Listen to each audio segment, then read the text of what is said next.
امام سے مراد وہ انسان ہے جس کے ہاتھوں میں لوگوں کی باغ دور ہو، جو اپنے علاقے کا سرپنچ ہو، اپنے علاقے کا سردار ہو، اپنے شہر کا ذمہ دار ہو، اپنے رعایا کا بادشاہ ہو، اپنے علاقے کا وزیر ہو، جس کے ہاتھ میں حکومت ہو، پرشاسن ہو، ایڈمنسٹریشن ہو، اس کو اللہ کے نبی نے امام کہا ہے۔ اور امام کی پہچان یہ ہونی چاہیے، وہ امام عادل، جس کے ہاتھ میں حکومت ہو، وہ کسی کے ساتھ انیائے نہ کرے، اتیاچار نہ کرے، ظلم نہ کرے۔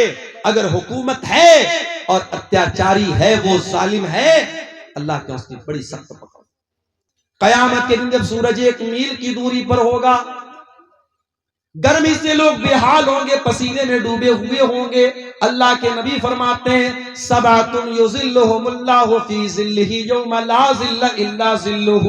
قیامت کے دن 7 لوگ ایسے ہوں گے جن کو اللہ تعالیٰ اپنے عرش کا سایہ دے گا، اور جس کو اللہ تعالیٰ عرش کا سایہ دے گا اس کو اے سی کی ضرورت نہیں پڑے گی، اس کو کولر کی ضرورت نہیں پڑے گی، اس کو گرمی ہی نہیں لگے گی، اس کو پسینہ ہی نہیں بہے گا۔ سمجھو اللہ تعالیٰ اپنی اسپیشل اے سی دے دے گا قیامت کے دن۔ کس کو؟ 7 لوگوں۔ نمبر 1 الامام العادل، عدل و انصاف کرنے والا امام۔ امام کس کو بولتے ہیں؟ مسجد میں نماز پڑھانے والا امام یہاں مراد نہیں ہے۔ نمبر 2 وشاف النشا فی عبادت اللہ، اور اللہ تعالی قیامت کے دن اپنے عرش کا سایہ اس انسان کو دے گا، اس نوجوان کو دے گا جس کی جوانی اللہ کی عبادت میں گزری ہو۔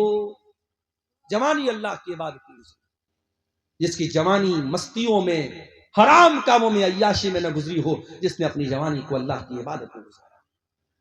شیخ سعدی کہتے ہیں در جوانی توبہ کردن شیوے پیغمبری، وقت پیری گرگ ظالمی شوت پرہیزگار۔ ارے جوانی میں توبہ کرو، جوانی میں توبہ کرنا اور اللہ کی طرف لوٹ کے آ جانا یہ پیغمبروں کا طریقہ ہے، یہ نبیوں کا طریقہ ہے۔ بڑھاپے میں تو ظالم بھیڑیا بھی شریف بن جاتا ہے۔ بڑھاپے میں توبہ کر لی تو کون سا کمال کر، توبہ کرنا ہے تو جوانی میں کرو۔ نماز کی عادت ڈالنا ہے جوانی میں ڈالو۔ حج اور عمرہ اگر اللہ نے دولت دی ہے، حج اور عمرہ جوانی میں جا کے کرو، اپنی بیوی کو لے کے جاؤ، جوانی میں کراؤ میرے پیارے ساتھیوں۔ اور جوانی میں جب آپ حج اور عمرہ کریں گے اس کی ایک الگ لذت ملے گی۔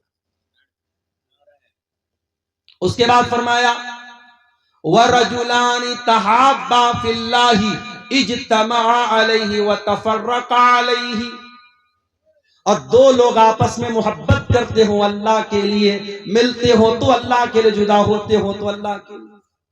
مجھے معلوم ہے سیمانچل کے اس علاقے میں بہت محبتیں بھی مجھ کو ملتی ہیں۔ بعض علاقوں میں جاتا ہوں، 70 سال کا بوڑھا آتا ہے، مجھے بڑے خوش ہو کر کے مجھ سے مصافحہ کرتا ہے اور بڑی خوشی کے ساتھ کہتا ہے مولانا آج تک آپ کو یوٹیوب میں دیکھتے تھے، آج پہلی بار ریئل دیکھ۔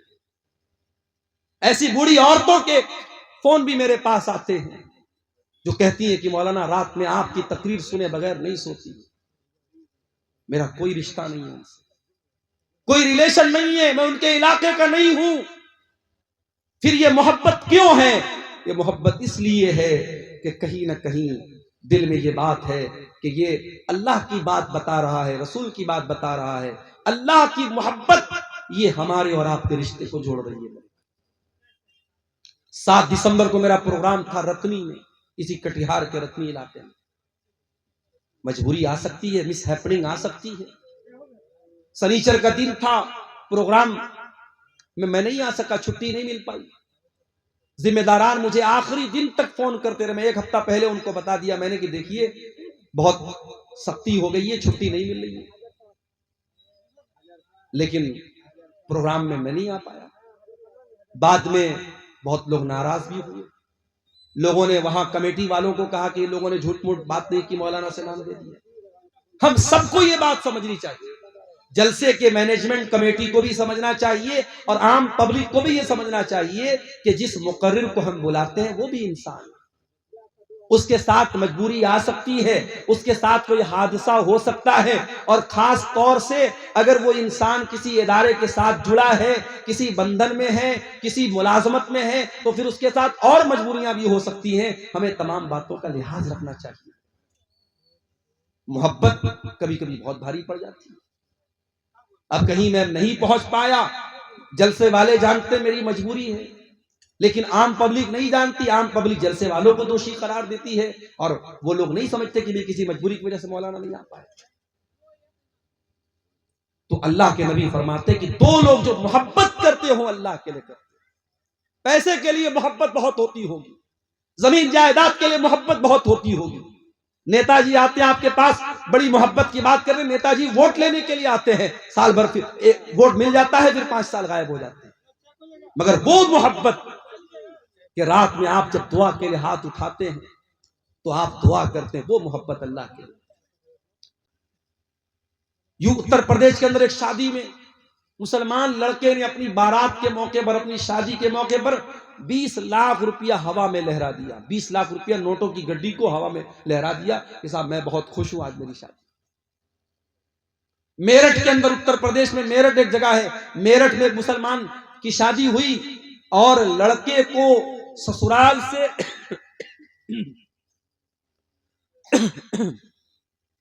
لڑکے کو سسرال سے 2.5 کروڑ روپے کی رقم ملی، اور مولانا صاحب جو نکاح پڑھانے آئے تو ان کو 11 لاکھ روپے کیش ملا. ہمارے یہاں جب یہ نیوز آئی تو ہمارے بہت سارے مدرسے کے ٹیچروں نے کہا کہ چلو اب وہی میرٹھ میں چل کے ہم لوگ نکاح پڑھاتے. 11 لاکھ روپے ایک نکاح. تو مسلمان پیسہ لٹا رہا ہے بھائی.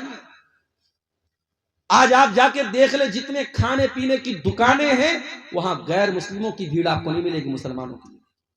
یہ کباب کی دکانیں، یہ بریانی کی دکانیں، یہ چٹر پٹر سامانوں کی دکانیں، کون ملے گا؟ مسلمان ملے گا.